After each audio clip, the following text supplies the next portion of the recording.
close your eyes for just a moment. It is Saturday morning. You are somewhere between 7 and 12 years old. You are in your pajamas. There is a bowl of cereal in front of you, probably something with more sugar than your mother would have preferred. The television is on, and the most wonderfully strange, colorful, impossible world you have ever seen is filling the screen. Talking mushroom, a friendly dragon, a little boy named Jimmy running through a magical forest where nothing quite made sense and everything felt absolutely right. H.R. Pufnstuf. If you grew up in America in the 1970s, that image just did something to your heart. That world was created by two brothers from New Orleans, Sid and Marty Krofft. This week, Sid Krofft passed away at 96 years old, and the moment the news broke, something happened that almost never happens when someone most people under 40 have never heard of passes away. The internet stopped. People who are now in their 50s, 60s, and 70s started searching his name, started looking up the shows, started watching clips on YouTube of H.R. Pufnstuf and Land of the Lost and Sigmund and the Sea Monsters, started remembering Saturday mornings, started remembering who they were before the world got complicated. Today, we are telling the complete story of Sid and Marty Krofft, the shows that shaped a generation, the cast members who lived remarkable and sometimes tragic lives, and the things that happened behind those colorful sets that nobody was talking about at the time. If you are new to this channel, please subscribe right now. We tell the complete stories of the people and the shows that shaped your childhood. Every single week, you are going to want to stay for all of this. Sid Krofft was born on July 30th, 1929 in Athens, Greece. His family immigrated to Canada when he was young and eventually settled in the United States. His brother Marty Krofft was born on April 9th, 1937, 8 years apart. Different enough in age that they experienced childhood differently. Close enough in spirit that when they found their calling, they found it together. Their father was a puppeteer, and that detail matters enormously because the Krofft brothers did not stumble into their life's work by accident. They grew up watching their father transform simple materials into characters that made people feel things. They understood from childhood that the most powerful thing you can do with a puppet is make an audience forget it is a puppet. Sid began his career as a puppeteer in his teens. He was performing in nightclubs and theatrical productions before most young men his age had figured out what they wanted to do with their lives. He was good, not just good, extraordinary. His puppet shows for adult audiences were sophisticated and acclaimed in ways that seemed completely at odds with what he would eventually become famous for. Because what Sid and Marty Krofft eventually became famous for was Saturday morning television for children, and the journey from adult nightclub puppetry to becoming the kings of Saturday morning television is one of the more unlikely stories in the history of American entertainment. In 1969, NBC gave Sid and Marty Krofft something that very few television producers had ever received: an entire Saturday morning block, not one show, an entire block of programming. The network wanted something new, something different, something that would make children stop whatever they were doing and plant themselves in front of the television every Saturday morning without fail. What the Krofft brothers delivered was H.R. Pufnstuf. The show starred Jack Wilde as Jimmy, a young British boy who finds a magical flute and is transported to Living Island, a place where everything is alive and talking and slightly surreal. H.R. Pufnstuf was the mayor of Living Island, a large, friendly dragon with a laugh that children across America could imitate perfectly within 2 episodes of watching. The villain was Witchipoo, played by Billy Hayes with a commitment to theatrical malevolence that was simultaneously terrifying and hilarious to a 7-year-old. The show was unlike anything on American television. The colors were overwhelming. The costumes were elaborate beyond anything the network expected. The world felt genuinely imagined rather than assembled from stock parts. Children were transfixed, and parents, your parents, if you were a child in 1969, did not quite know what to make of it. Some of them found it delightful. Some of them found it profoundly strange. Almost all of them found themselves sitting down next to their children to watch, because H.R. Pufnstuf had that quality that the very best children's entertainment always has. It worked on 2 levels simultaneously. Now, we have to address something, because if you search for H.R. Pufnstuf today, and based on the search data, a great many of you are doing exactly that, you will encounter a persistent rumor that has followed the show for 50 years. The rumor that H.R. Pufnstuf was created under the influence of drugs, that the psychedelic imagery, the talking mushrooms, the general sense of heightened unreality was intentional, a wink to the counterculture adults watching alongside their children. Sid and Marty Krofft addressed this repeatedly over the decades. Marty Krofft, in interviews, acknowledged that people made the connection. He said with characteristic humor that they were not on drugs when they created the show, but that they were not surprised people thought so. Sid Krofft was more direct. He said the shows were created for children, full stop. The strangeness came from imagination, not substances. Whether you you believe them is perhaps a matter of which generation you belong to. But here is what is undeniably true. The Krofft shows captured something about the 1970s that was real and specific. The decade was strained. The culture was shifting in ways that nobody quite had language for yet. The line between the adult world and the children's world was more porous than it had ever been. And the Krofft shows lived in that space. They were made for children, but they breathed the air of their decade. And 50 years later, the people who watched them as children still remember them with an intensity that you simply do not feel about most television. But H.R. Pufnstuf was only the beginning. What Sid and Marty Krofft built after that first show, the empire of strange and wonderful worlds they created across the 1970s, is genuinely staggering in its ambition and its reach. And some of what happened to the people who worked inside that empire is heartbreaking in ways we are going to cover in just a moment, including the child star at the center of H.R. Pufnstuf, whose life after the show became one of the sadder stories in the history of children's television. Stay with us. After H.R. Pufnstuf, Sid and Marty Krofft kept building. They created Lidsville in 1971, a world populated entirely by living hats. Strange? Yes. Beloved by children? Absolutely. They created Sigmund and the Sea Monsters in 1973, starring Johnny Whitaker and Scott Colden as two boys who befriend a gentle sea monster who has been exiled from his family. If you watched Sigmund and the Sea Monsters as a child, you remember the specific feeling of that show, the warmth of it, the gentleness, the way it made you feel like being different was not a flaw, but a gift. They created Land of the Lost in 1974, and Land of the Lost was different from everything else in the Krofft catalog. It was genuinely frightening. The Sleestak, tall, hissing reptilian creatures with enormous eyes that moved slowly and relentlessly,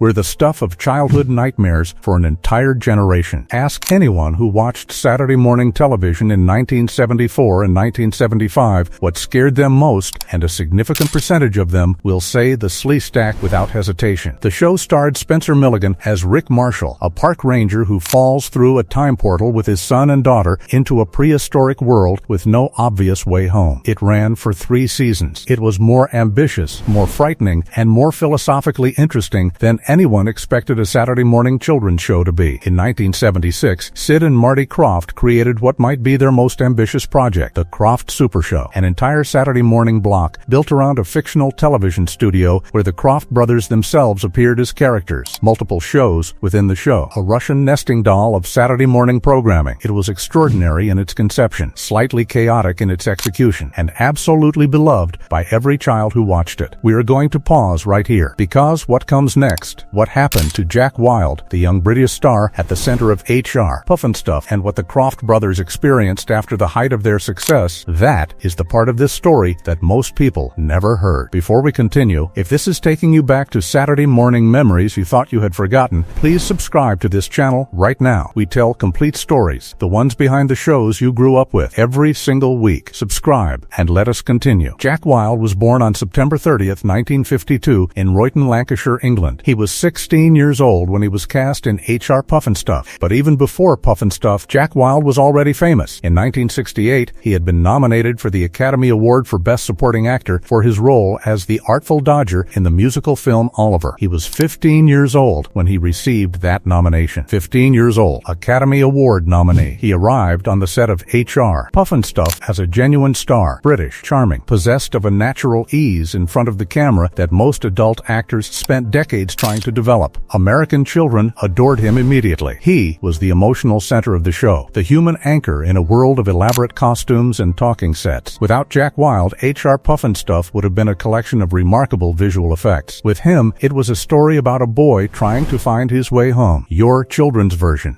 But here is what nobody was protecting Jack Wilde from during those years. The drinking started early. Exactly when and exactly why are questions that different accounts answer differently. What is not disputed is that by the time H.R. Pufnstuf ended its original run, Jack Wilde was a teenager with a drinking problem and no clear path forward. The show that had made him beloved in America ended. He was too old to play the same kind of role and too identified with it to easily play anything else. He returned to England. He worked when he could. He struggled. The drinking continued for decades. And then, in 2004, Jack Wilde was diagnosed with oral cancer. The cancer had been caused, doctors believed, by decades of heavy smoking combined with the alcohol use that had defined so much of his adult life. He was 51 years old. He underwent surgery that left him unable to speak. The voice that had said Pufnstuf with such natural warmth and ease he's gone. Jack Wilde died on March 1st, 2006. He was 53 years old, and when his death was reported, the people who had watched him as children, the people who are your age, who are watching this video right now, felt something specific and painful. The feeling of losing someone from your childhood that you did not know you were still holding on to. The Krofft brothers were extraordinary creators. They were not always extraordinary businessmen. In the late 1970s and early 1980s, the Saturday morning television landscape changed dramatically around them. Networks became less interested in elaborate live-action fantasy and more interested in cheaper animated programming. The Krofft empire contracted, and there was a legal battle that cost them significantly. In 1977, the Krofft brothers sued McDonald's for copyright infringement. They claimed that the McDonaldland advertising characters, Mayor McCheese, the Hamburglar, and others had been directly derived from H.R. Pufnstuf characters without permission or payment. They won, but the legal battle was long and expensive, and the victory, while real, did not restore the financial position they had held at their peak. Through the 1980s and 1990s, the brothers continued working. They never stopped. Marty Krofft, in particular, became a prominent producer of variety television and award shows. He produced specials and events. He remained a significant figure in the industry, even as the specific world of Saturday morning television that had made them famous largely ceased to exist. But the golden era, the era of H.R. Pufnstuf and Land of the Lost and the Krofft Super Show, that era was over, and Sid, who had been the creative heart of the partnership, found himself in the strange position that befalls many creators whose work becomes beloved nostalgia. He was famous for something that no longer existed, which is a complicated kind of fame. Marty Krofft is still alive. He is 88 years old in 2026. His brother Sid's death leaves him as the surviving half of a partnership that shaped Saturday morning television in ways that are still being felt today. He released a memoir. He has given interviews. He has spoken with genuine warmth and occasional sadness about the world he and Sid built together. The cast members from the various Krofft shows have had lives as varied as the worlds the brothers created. Billy Hayes, who played Witchapoo in H.R. Pufnstuf, went on to a long and varied career in theater and television. She brought to Witchapoo a physical commitment and comedic timing that elevated the show significantly. Spencer Milligan, who played Rick Marshall in Land of the Lost, largely stepped away from acting after the show ended. He built a life outside of Hollywood. He occasionally attends fan conventions where people who watched Land of the Lost as children, now in their 50s and 60s, line up to tell him what the show meant to them.